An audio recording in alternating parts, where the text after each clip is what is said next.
Bây giờ chúng ta ngồi ở Việt Nam, nhấn một phát cái nút video trên YouTube được lưu trữ tại trung tâm dữ liệu bên Mỹ và thấy nó chạy ngay lập tức. Chỉ mất chưa đầy 1 giây, toàn bộ thông tin đã băng qua nửa vòng trái đất để hiển thị trên màn hình của chúng ta.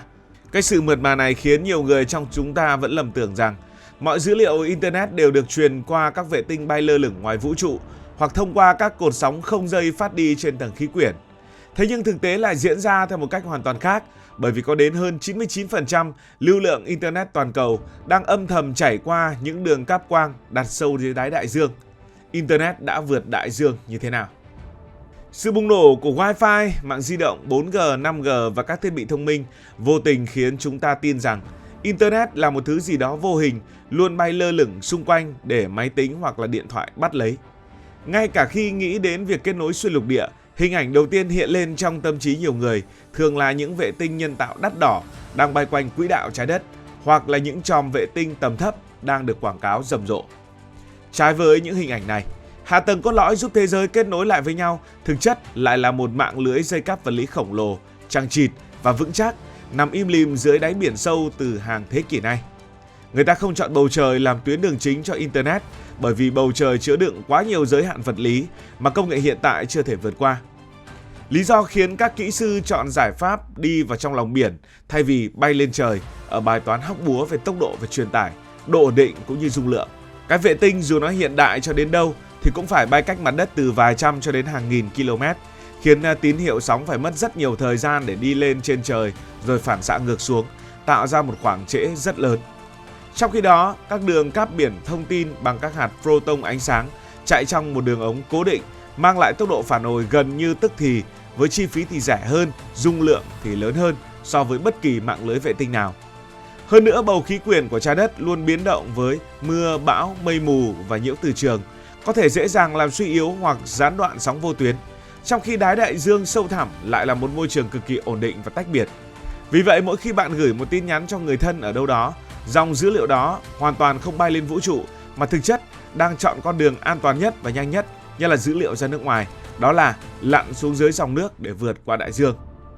Để có thể gánh vác hàng tỷ lượt truy cập, hàng triệu terabyte dữ liệu đổ về mỗi giây, cấu tạo bên trong của những sợi cáp quang biển này là một kỳ quang thực sự. Nhìn bên ngoài thì thấy nó cũng thường thôi, đó chỉ là một sợi cáp quang to bằng bắp tay người lớn, nặng hàng tấn, xù xì và có vẻ vô cùng kiên cố, thô kệch như một thân cây sắt.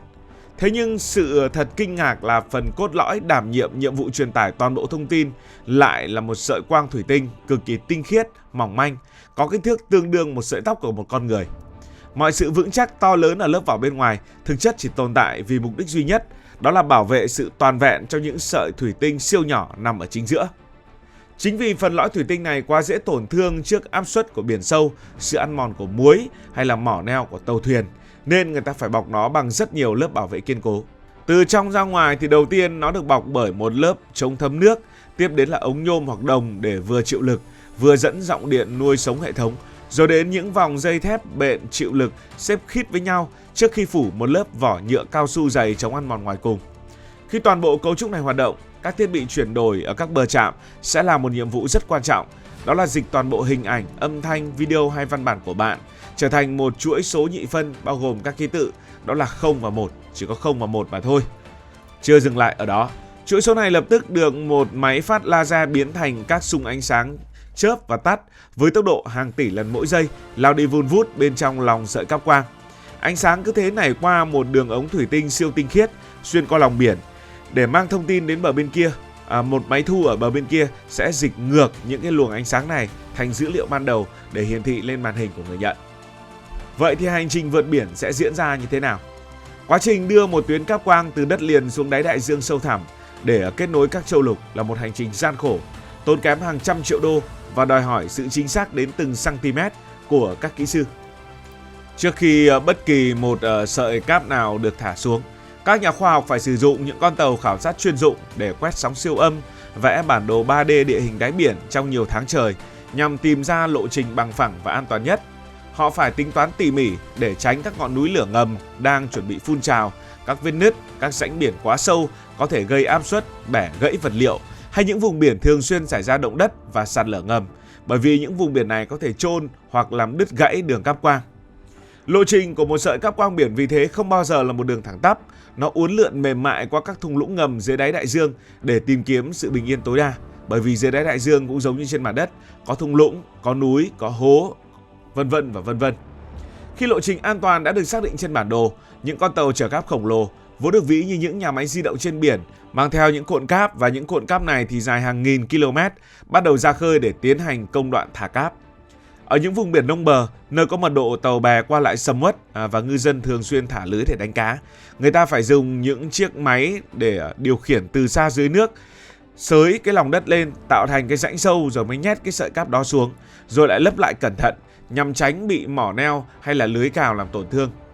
Ngược lại, khi tàu tiến ra vùng biển khơi sâu thẳm cách mặt nước hàng nghìn mét, nơi con người không thể chạm tới và dòng nước vô cùng tĩnh lặng, sợi cáp sẽ được thả tự do để nằm im lìm trên lớp bùn mền của đáy đại dương mà không hề bị chôn lấp. Tuy nhiên, vì ánh sáng truyền đi trong lòng thủy tinh một quãng đường sẽ bị mờ và làm suy hao năng lượng, cứ khoảng 50 đến 80 cây số dọc đường đi, các kỹ sư lại phải lắp đặt thêm một thiết bị hình chiếc kén khổng lồ gọi là bộ lặp, hay nói cách khác gọi là khuếch đại. Thiết bị này hoạt động sử dụng nguồn điện cao thế chạy dọc thân cáp để đón lấy các xung ánh sáng đã yếu ớt, khuếch đại chúng cho ánh sáng rực rỡ trở lại và tiếp tục bắn mạnh về phía trước, giúp dòng dữ liệu bền bỉ hoàn thành chuyến hành trình vượt đại dương. Cáp phức tạp như vậy thì ai sở hữu những cái tuyến cáp này? Trong quá khứ, việc xây dựng và sở hữu các tuyến cáp quang biển vốn là một cuộc chơi độc quyền mang tính chính trị và chiến lược của các tập đoàn viễn thông của các quốc gia lớn. Họ thường bắt tay nhau thành lập các liên minh để chia sẻ nguồn chi phí xây dựng khổng lồ. Tuy nhiên, trong những năm gần đây, bản đồ quyền lực dưới đáy đại dương đang dịch chuyển mạnh mẽ sang tay những ông trùm công nghệ hàng đầu thế giới mà chúng ta vẫn gọi là Big Tech, đó là Google, Meta, Microsoft và Amazon. Sự thay đổi này xuất phát từ thực tế là nhu cầu lướt mạng xã hội, xem video chất lượng cao, truyền trực tuyến và đặc biệt là sự bùng nổ của trí tuệ nhân tạo cùng với điện toán đám mây đã khiến cho nhu cầu của người sử dụng càng tăng cao. Người dùng không còn chỉ gửi những dòng tin nhắn văn bản ngắn ngủi như lưu lượng viễn thông ngày xưa, mà đang liên tục tải lên và tải xuống cái phần dữ liệu khổng lồ từng phút và từng giây. Thay vì phải đi thuê băng thông từ các nhà mạng truyền thống với chi phí rất đắt, rồi lại chịu sự giới hạn về dung lượng và phụ thuộc vào điều phối, các tập đoàn công nghệ lớn này đã tự đứng ra làm chủ cuộc chơi bằng cách tự bỏ ra hàng tỷ đô để thiết kế, xây dựng và thả những cái tuyến cáp của riêng mình. Cuộc đua sở hữu đáy biển giữa các tập đoàn công nghệ lớn không chỉ là một bài toán kinh tế mà còn là một cuộc chiến giành lợi thế sinh tồn trong kỷ nguyên số. Chính nhờ dòng vốn đầu tư khổng lồ đổ xuống từ thung lũng Silicon mà mạng lưới cáp quang biển toàn cầu ngày nay trở nên dày đặc, giúp kết nối các quốc gia chưa bao giờ được bền chặt như bây giờ, nhanh chóng hơn và có dung lượng lớn khủng khiếp như ngày nay. Câu hỏi cuối cùng, tại sao có cáp quang như vậy mà thỉnh thoảng Internet của Việt Nam vẫn chậm?